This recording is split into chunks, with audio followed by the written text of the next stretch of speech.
Hey everyone, Art Burns here. I hope you're all having a great day. I wish you well today. So last night, once again, I gave a really enjoyable presentation. I just love doing this. Every Sunday night, I give a presentation about stress and stressors and the triggers of stress in our bodies, what happens to our bodies, the physiological mechanism of stress. And a lot of people find it really, really informative and helpful. And by the way, welcome to all of you who just watched last night. I know that you're receiving this video for the first time today. Every day now, you're going to receive a new video via email, and many of you have been seeing these videos for a long time, so so I welcome the new, and I said hello to the people who've been around for a while. But anyway, as I give this presentation, one of the things that I focus on is the risks associated with stress, the risks to our health, right? And the reason I do this is because for many people, myself included, stress becomes something that we just kind of, number one, we accept it. Like we just kind of figure that it's just part of life. There's nothing I can do about it, right? I live a high pressure life. I have this high pressure job. I have this, I have that. It's just the way my life is. And what happens is when we accept the stress in our lives in this way, it becomes the kind of the feelings that are associated with the stress, right? Like the feelings that come from the chronic levels of high blood pressure and heart, increased heart rates and all the different things that are associated with stress that are the product of the stress response in our body. The feelings associated with these things become just the kind of new normal. We just kind of start feeling as though this is just the way things are. It's just the way my body's supposed to be. And my friends, nothing could be further from the truth. And the problem with that is that as they become this sort of new normal, right, we don't recognize that there's something wrong with it, right? We just kind of, it just is what it is, right? This is just the way I feel. And then as we get older and the stress, the symptoms of this stress, the physiological markers of this stress, become a little bit more severe, but then we kind of figure like, oh, well, it's just my body's getting older. So yeah, I'm a little more sore, or I have a little less, capacities in my, lungs, or my, I get tired more easily, and these things, right?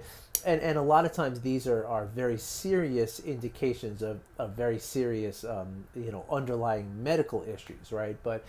So that's why it's really dangerous to sort of just accept stress and let it become this new normal. And so one of the things I talk about in my webinar, I talk about the health risks, because again, I really like to inform people and educate people as to, what is at risk. This is not a joke, and most people, again, feel like, okay, well, I'll just deal with my stress, when I get my promotion, or when I retire, or when my kids grow up, or what have you, right? And the problem with this, again, is that we accept it and it becomes just a natural part of who we are. It becomes part of our habitual existence, right? And so on one of the slides in which I'm talking about all these health risks, at the very bottom, the last bullet point on this slide is insomnia, right? And I say to everybody, as I'm doing this, I say, and I could have another 10 slides just on the health risks associated with insomnia, which is absolutely true, right? There's so much, research and understanding now of insomnia and how important sleep is to our health, right? Everything from your reproductive virality, right?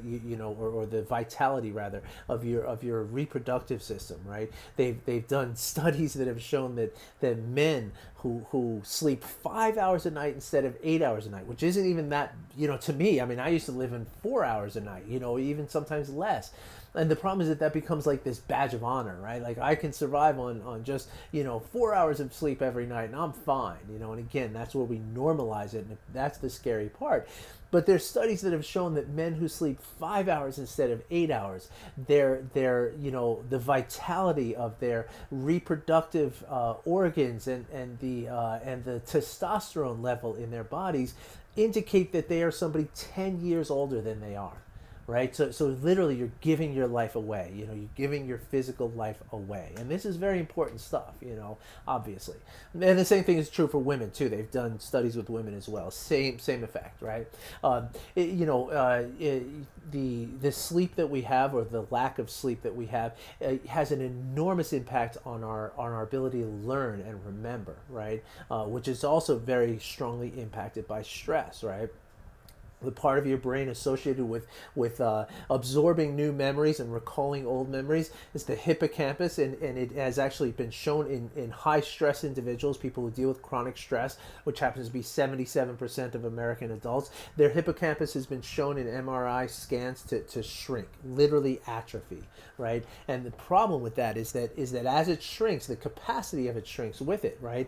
And the hippocampus can be looked at kind of like a thumb drive, right? Where all day long you're absorbing these new memories, you're building new memories in the hippocampus, and then when you go to sleep at night, and only in the deepest sleep, right, and it really has to be the deepest sleep, that's when you kind of upload the new memories into your neocortex, so that they become permanent long-term memories, right? And again, this doesn't happen if you're not sleeping, and when that happens, right, what that does is it sort of empties out the hippocampus and allows for new memories to come in. So if that process is not happening, you're literally like walking around with a hard drive that's just full, right? You have no available memory, so you literally cannot absorb new memories. Okay, so this is a profoundly effective thing for adults and children alike, right?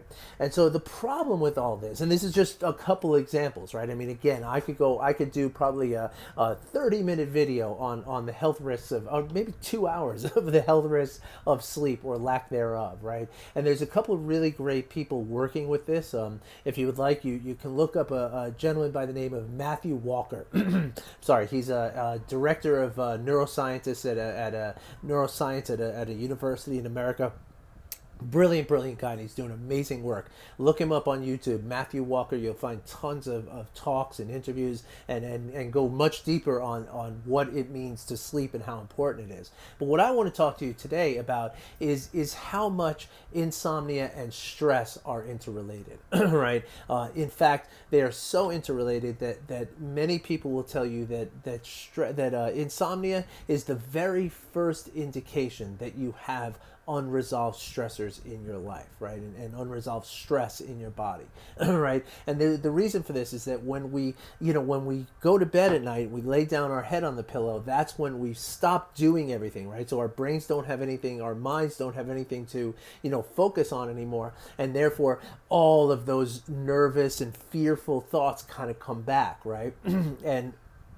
And that's when we just like lie awake and think like, oh my gosh, how bad is things going to be? How bad is my life? And all the different things that are wrong in my life, right? And so the problem with this, right? Number one, it's a problem because it's preventing you from sleeping, right? Which again, as I just said, is very, very important. So there's ways in which we can address that. And there's a couple of tips I'm going to give you at the end of this video to help yourself fall asleep and to help you set up to stay asleep. And that's the important thing. But what I want to also mention, though, is how much this becomes, habitual, right? And that's the problem, right? Like I say, stress and insomnia alike, they become something that just feels normal, okay? And the more that you get to the point where they feel normal, where they just become kind of like, okay, this is just how things are, and it's just what it is, right? And the more that happens, the more you're developing a habit of insomnia, just like you develop a habit of stress, right? Like the more you enter into the stress response, the more your body's like kind of ready for the stress response. So the more you get into the habit of insomnia, the more your body is not ready to go to sleep at night, right? And this is where, most of the problems occur, because again, the idea is that if we don't deliberately and intentionally, address these things, they don't just get better on their own. That's what I'm trying to say, is that they become habitual, and therefore they become automatic, and therefore they just continue to put our health and our ability to function at risk, and again, I could go on and on about the health risks. I've just given you a couple of, very, very little tidbits. This is nothing in the grand scheme of things, right?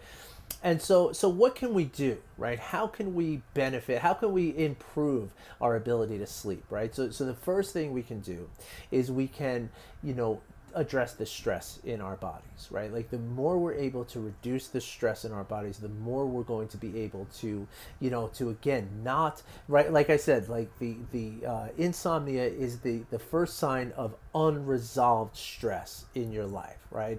And that's the key there, that unresolved part, right? Like when we're trying to go to sleep, and when we're, and actually that's the last thing you want to do. You don't want to try to go to sleep, because the problem with trying to go to sleep is that it doesn't work all the time. And when it doesn't work, you get frustrated, and then you get more, sleep becomes harder to achieve.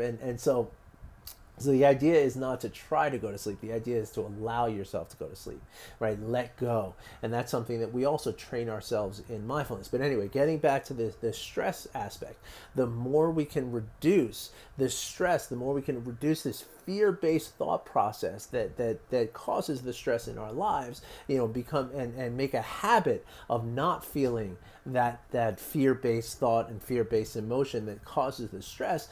That's the first step, right? And that alone, puts us in a place where our stress goes from here to here, and now our sleep can go from here to here just on that one move alone, right?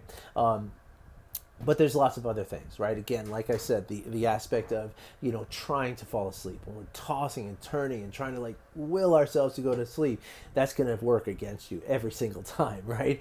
And so the thing you want to do, pardon me, you want to, just teach yourself to let go.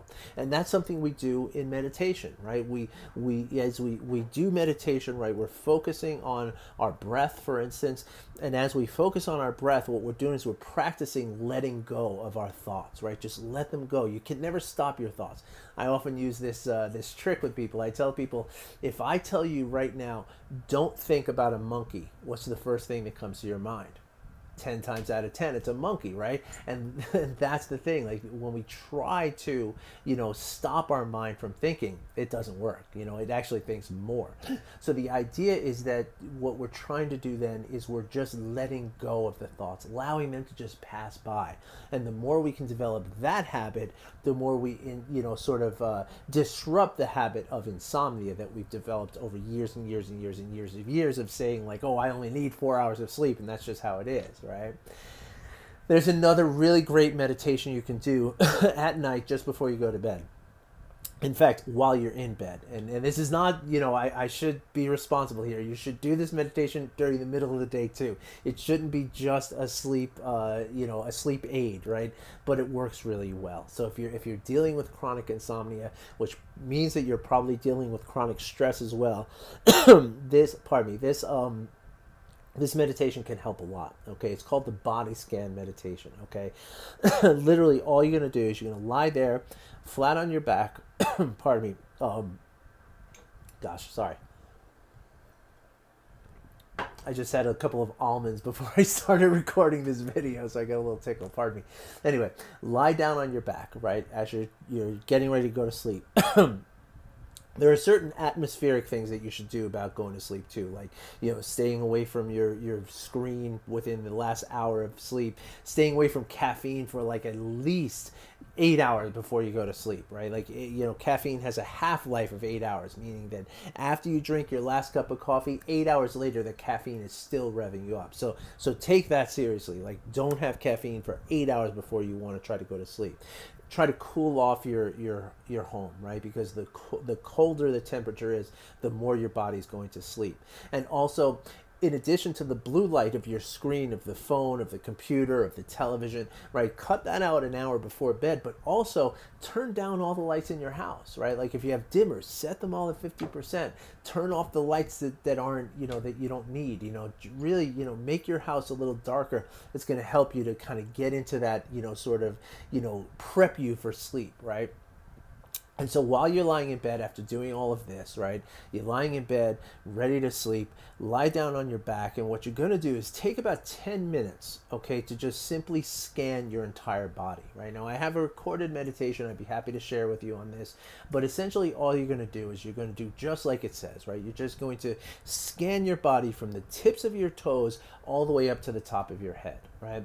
Take about 10 minutes to do that, right? So figure that's about, about 30 seconds for every sort of, area of your body, right? So you start with your toes, you go to your feet, you go to your ankles, you go to your, lower legs, front, back, and sides. You go around your knees, you go to your upper legs, front, back, and sides, into your pelvis area, front, back, and sides, your abdomen, your lower abdomen, your upper abdomen, again, all around your body, inside and out, into your chest area, into your shoulders, your upper arms, your lower arms, your elbows, your wrists, your hands, your fingers, all the way down to your fingertips, back up to your neck, your jaw, your eyes, your scalp, your ears, right? If you do that over a 10-minute period, most people don't make it past the pelvis, right? Like that's, because what you're doing is you're giving your mind something to focus on, so that all those thoughts that might be keeping you awake, they're passing by and they're not bothering you anymore. All right, so if you'd like more information about that, you'd like to maybe get a recording to listen to for a few nights until you get the hang of doing it on your own, I'd be more than happy to help you with that. So all you got to do, send me a message, hit me up with a comment. If you're watching on YouTube, comment below. I'll automatically get an email from that. If you're watching this on Instagram or Facebook or LinkedIn, just drop a comment below or send me a direct message. Or if you're seeing this in an email, please just send me an email. I'd be more than happy to get into a talk about this, give you some resources to help, and help you to do all this, because it's really, really important. Okay, it's your health that we're talking about, and it's literally shortening your life to just accept this stuff as normal. All right, folks. So thanks for listening. I wish you well. Be back again tomorrow with some more great information. And I thank you again for listening. Take care. Bye-bye.